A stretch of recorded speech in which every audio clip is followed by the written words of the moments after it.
Imagine you have $50,000 saved up. You're torn between two decisions: pay off your debt or use that money as a down payment on your first real estate investment. It's a dilemma that many face when trying to build wealth. In this video, we'll break down the pros and cons of paying off debt versus investing in real estate to help you make the best financial decision for your future. Hey guys, I'm Brandy Leiden, host and founder of Mom You're Not Alone. I'm also a local realtor and investor here in Knoxville, Tennessee. Let's dive in. The first thing that we're going to talk about is understanding your debt. Not all debt is created equal, right? So for example, if you're carrying high interest credit card debt at 18% or higher, you're losing money every month if you don't pay that off. On the other hand, mortgages often have much lower interest rates. Now, I know we're here in 2024 and all of you guys that have invested or purchased homes, when it was 2%, 3% interest, I know it's not low in your eyes, yet it is much lower than credit card interest rates for sure. According to the Federal Reserve, the average credit card interest rate is 20.68%, which is crazy. So while the average mortgage interest rate, like of all time, is around 6 to 7%. What's the rule of thumb? If your debt interest rate is higher than the potential return on investment from real estate, typically around 8 to 12% annually, you should focus on paying off that debt first. But if your debt has lower interest rates, investing in real estate may offer better long-term growth. Always compare your debt interest rates to potential investments and make an informed choice on this, okay? Okay, number 2, we're gonna talk about cash flow. So next, let's think about cash flow. So let's say you have $30,000 in student loans and you're paying off $400 a month to service that debt. If you were to pay it off entirely, you would free up $400 every month, cash flow that you can invest, save, or even use to improve your lifestyle. But what if you invested in real estate instead? So a rental property could generate $1,500 a month in rent, but after expenses like mortgage payments, maintenance, taxes, you may only net $300.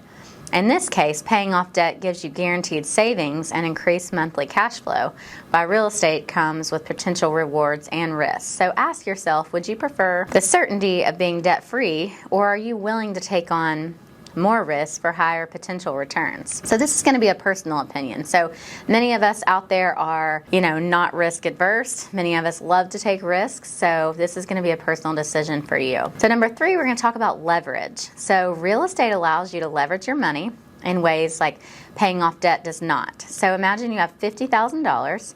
You could use it to pay down debt, or you could use it as a down payment on a $200,000 property by leveraging a mortgage.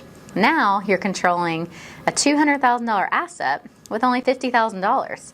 So that has the potential to appreciate in value.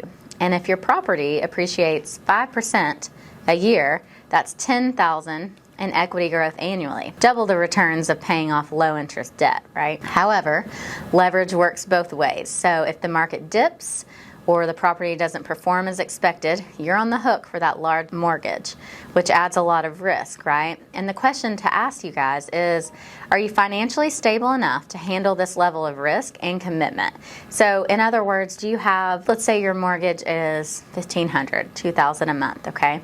Do you have that set aside for 3 months, 6 months, to where if something happens, something dips, you lose a renter, that you're able to cover it? So that's what you have to think about. All right, number 4, emergency fund and financial safety net. So before deciding between paying off debt or investing, you must consider your financial safety net. So do you have an emergency fund? Kind of what I was talking about earlier. If an emergency, like if an unexpected expense comes up, medical bills, you lose your job, can you cover it?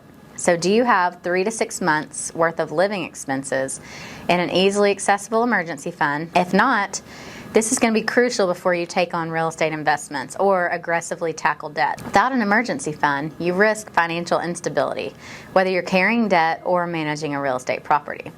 If something goes wrong, you could be forced to take on more debt or sell your investment at a loss. And so this is definitely something that I would recommend, having that emergency fund prior to making a big leap to pay off debt or taking your first step in your investment property. All right, and number 5, we want to talk about long-term goals. So the financial consideration is going to be, what are your long-term financial goals? Are you aiming for financial freedom by eliminating debt just as quickly as possible? Or do you want to build wealth through assets?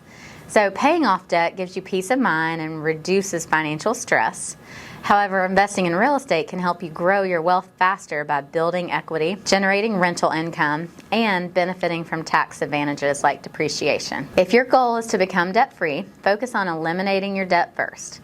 But if you're comfortable with some debt and you're looking to grow your wealth, real estate may be the better option for you. So the key is to align your decision with your personal financial objectives and go from there. All right, guys, thanks so much for watching. If you got value from this video, be sure to like and subscribe today. Thanks.